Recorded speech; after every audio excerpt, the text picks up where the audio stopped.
এই নে, এই রেকাব থেকে এক মুঠো চাল নিয়ে পিছন ফিরে মায়ের আঁচলে দিবি। শ্বশুরবাড়ি যাওয়ার আগে কনকাঞ্জলি দিয়ে আর মায়ের দিকে তাকাবি না, মায়ের মুখ দেখতে নেই। 3 বার এক মুঠো করে চাল পিছন ফিরে মায়ের আঁচলে দিয়ে বলবি, আজ তোমার ঋণ শোধ করলাম। নে দে। এই কথাগুলো বলেন রিয়ার একমাত্র পিসি সাধনা। রিয়া বলে, এটা কি করে সম্ভব? কখনো এটা হতে পারে?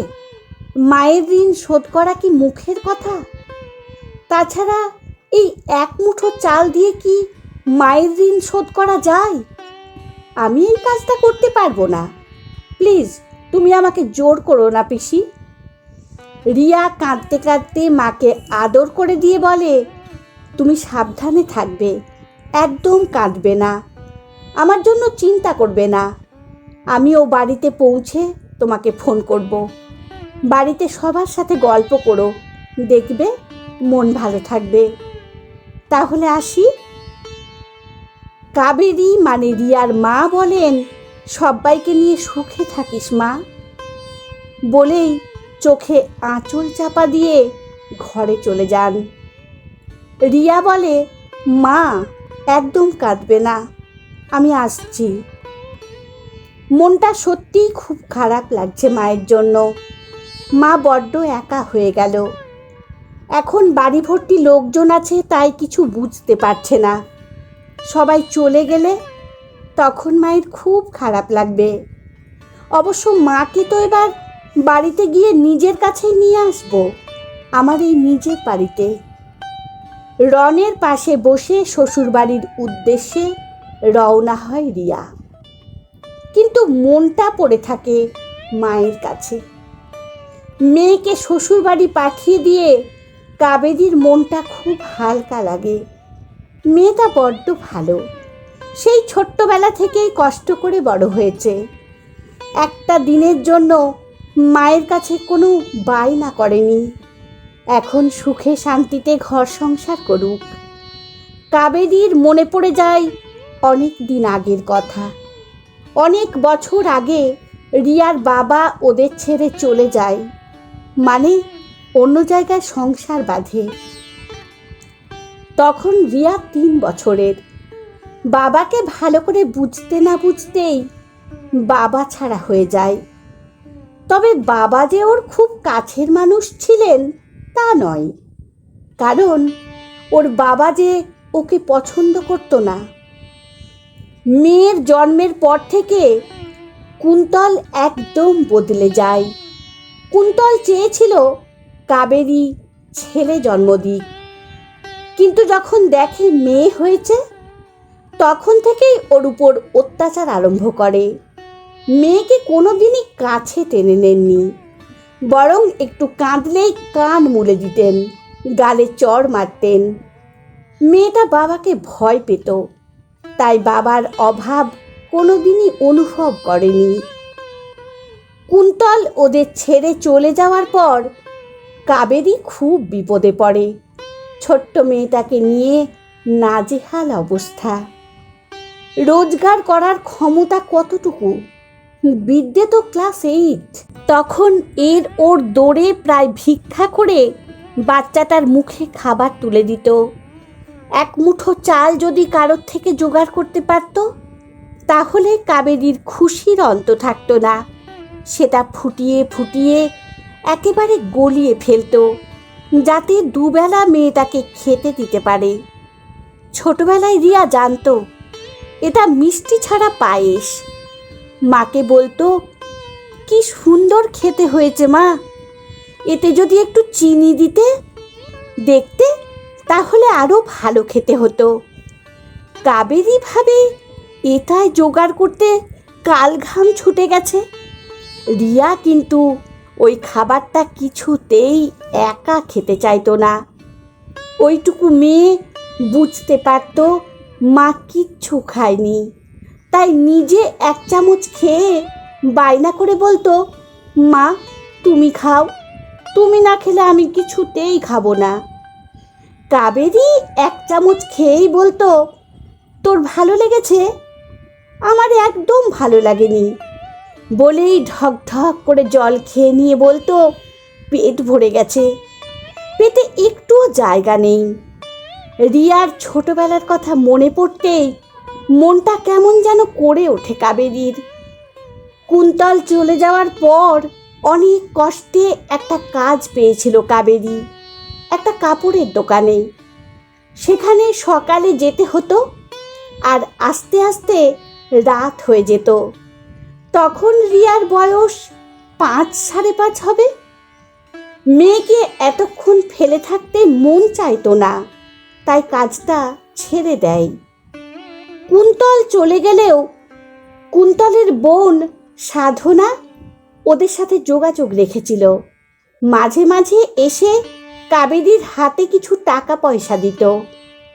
মেয়ের মুখের দিকে চেয়ে নিয়ে নিত, কিন্তু মন চাইতো না।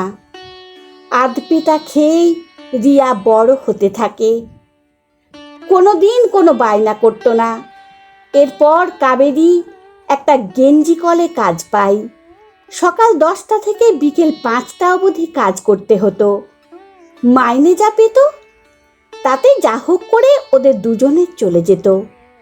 প্রতিদিন যে খাবার জুটতো তা নয়। রিয়া কিন্তু খাবার না পেলেও কিছু বলতো না। মায়ের সাথে শাক পাতা খেয়ে থাকতো। ওর কোনো অসুবিধে হতো না। সেই ছোট্ট থেকেই ওর ছিল প্রখর আত্মসম্মান। খেতে না পেলেও কারোর কাছে হাত পাতা পছন্দ করতো না। ছেঁড়া জামা পরে থাকবে, তবু কেউ কিছু দিলে নিত না। একদিন বাড়িতে এক ফোঁটাও খাবার ছিল না। সেদিন আবার রিয়ার জন্মদিন ছিল। কাবেরী অনেক কষ্ট করে 50টা টাকা রেখেছিল মেয়েটাকে একটু মাছ কিনে খাওয়াবে বলে, কিন্তু সেই টাকাটা খরচ করে ফেলেছে রিয়ার স্কুলের প্রজেক্টের জিনিস কিনতে গিয়ে। মনে ভাবে পাশের বাড়ির মমতা মাসির থেকে কিছু টাকা ধার নিয়ে মেয়েকে একটু ভালো কিছু রান্না করে দেবে। সেদিন রিয়াকে লুকিয়ে মমতা মাসির বাড়িতে যায় টাকা ধার করতে। রিয়া জানতে পেরে সেদিন সেই টাকা ফেরত দিয়ে তবেই শান্ত হয়। সেদিন কাবেরী রিয়াকে জড়িয়ে ধরে কেঁদে বলে, আমি তোর অপদার্থ মা, তোকে একটু ভালো মন্দ কিছু খাওয়াতেও পারি না। রিয়া বলে, আমরা তো ভালো আছি মা, ধার করে খাওয়াটা কি ঠিক? একদিন ভালো খেতে গিয়ে এই যে ধার হবে তা শোধ করতে গিয়ে তো আবার আমাদের কয়েকদিন না খেয়ে থাকতে হবে। তার চেয়ে এমন খাবার না খাওয়াই ভালো, তুমি কষ্ট পেও না। মেয়ের এমন কথা শুনে কাবেরীর মন ভরে যায়। মা আর মেয়ের মধ্যে একটা সুন্দর সম্পর্ক আছে। কেউ কাউকে আঘাত করে না। ওরা বুঝে গেছে ওরা দুজন দুজনের জন্য। রিয়া শ্বশুরবাড়িতে ঢুকে সমস্ত স্ত্রী আচার হয়ে যাওয়ার পর মাকে ফোন করে খবরাখবর নেয়। রন ও শাশুড়ি মায়ের খবর নেয়। রিয়া এখন ওর ঘরে বিশ্রাম করছে। রিয়ার শাশুড়ি মা ওকে এই ঘরে ঢুকিয়ে দিয়ে বলেন, এখন বিশ্রাম নেই, পরে ডেকে নেব।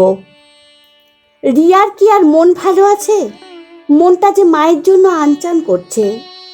হঠাৎ করে পিসির কথাটা মাথার মধ্যে আসতেই রাগ হয়ে যায়। বলে কিনা, এক মুঠো চাল মায়ের আঁচলে দিয়ে মায়ের ঋণ শোধ করতে। মাঝে কত কষ্ট করে নিজে অনাহারে থেকে দিনের পর দিন এক মুঠো চাল দিয়ে ফেনা ভাত করে ওকে খাইয়েছে। মা নিজে একটা নতুন কাপড় কিনে পরেনি। পিসি যে কাপড় দিত তাই দিয়ে বছর কাটিয়ে দিত, কিন্তু ওর জন্য দুটো জামা ঠিক কিনে দিয়ে এর ওর নাম করে বলতো তারা দিয়েছে। নিজের সব শখ সাধ অপূর্ণ রেখে ওই সামান্য টাকা থেকেও তিলে তিলে টাকা জমিয়ে রিয়াকে পড়াশোনা করিয়েছে। রিয়ার মনে পড়ে একদিনের কথা। সেদিন রিয়ার কলেজে অনেকগুলো টাকা জমা দিতে হবে। রিয়া টিউশন পড়িয়ে যে টাকা জমিয়েছিল সেটা দিয়েও বেশ কিছু টাকা কম পড়েছিল। তখন ওর মায়ের শেষ সম্বল একজোড়া কানের দুল বিক্রি করে ওর হাতে টাকাটা দিয়ে বলেছিল, রাগ করিস না মা, এটা তো দরকারের জন্যই রেখেছিলাম, তুই চাকরি করে না হয় আবার আমাকে তৈরি করিয়ে দিবি। সেদিন রিয়া ওর মাকে জড়িয়ে ধরে খুব কেঁদেছিল আর মনে মনে ঠিক করেছিল যে কোনো প্রকারে একটা ভালো চাকরি পেয়ে তোমার এই দুল জোড়ায় ফিরিয়ে দেবই। আরও কত কথা মনে পড়ে যায় রিয়ার।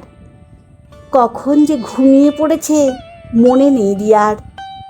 হঠাৎ করেই ওর শাশুড়ি মা রিয়াকে ডাকেন। রিয়া মায়ের কথা চিন্তা করতে করতে কখন যে চোখের জলে কাপড়ও ভিজে গেছে তা বুঝতে পারেনি। ওর শাশুড়ি মা বলেন, এ কি রে রিয়া, কেঁদে কেঁদে তো চোখ ফুলিয়ে ফেলেছিস, চল খাবি চল।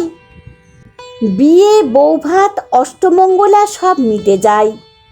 মাকে এই বাড়িতে নিয়ে আসার কথা, কারণ এই বাড়িটা রন আর রিয়ার টাকা দিয়ে তৈরি, যাতে দুজনের মাকে একসাথে রাখতে পারে। কাবেরী কিছুতেই যাবে না ওই বাড়িতে, বলে এখান ছেড়ে যেতে পারবো না, এখানে কত স্মৃতি আছে। রিয়া বলে, এটা তো ভাড়া বাড়ি মা, আর কথা তো ছিল তুমি আমার সাথে থাকবে। কাবেরী কিছুতেই রাজি হয় না। রিয়া রাগ করে রনের সাথে ফিরে যায়। বাড়িতে ফিরে নিজের ঘরে ঢুকে খুব কান্নাকাটি করে রিয়া। মনে ভাবে, মা এর মধ্যেই পর করে দিল। হঠাৎ করেই রিয়ার শাশুড়ি মা রিয়াকে ডাকেন। রিয়া মাথায় ঘোমটা দিয়ে বাইরে বেরিয়ে দেখে ওর মা দাঁড়িয়ে আছে। রিয়া আনন্দে জড়িয়ে ধরে মা বলে ডেকে ওঠে। রিয়া মনে ভাবে, তাহলে রন ওর কথা রেখেছে, মাকে ওর কাছে এনে দিয়েছে। এখন থেকে চেষ্টা করবে মায়ের ঋণ শোধ করতে। তবে সব ঋণ শোধ করতে পারলেও 10 মাস 10 দিন গর্ভে ধারণ করে রাখার যে যন্ত্রণা, সেটা শোধ করার ক্ষমতা যে কারোর নেই। এক মুঠো চাল যে তার কাছে নগণ্য। কলমে দেবিকা মিত্র, কণ্ঠে সোনালি। বন্ধুরা, গল্পটি যদি ভালো লেগে থাকে তাহলে প্লিজ লাইক, কমেন্ট ও শেয়ার করতে ভুলবেন না। আর নতুন বন্ধু হলে অবশ্যই সাবস্ক্রাইব করে সঙ্গে থাকবেন। আশা রাখছি। ধন্যবাদ, ভালো থাকবেন।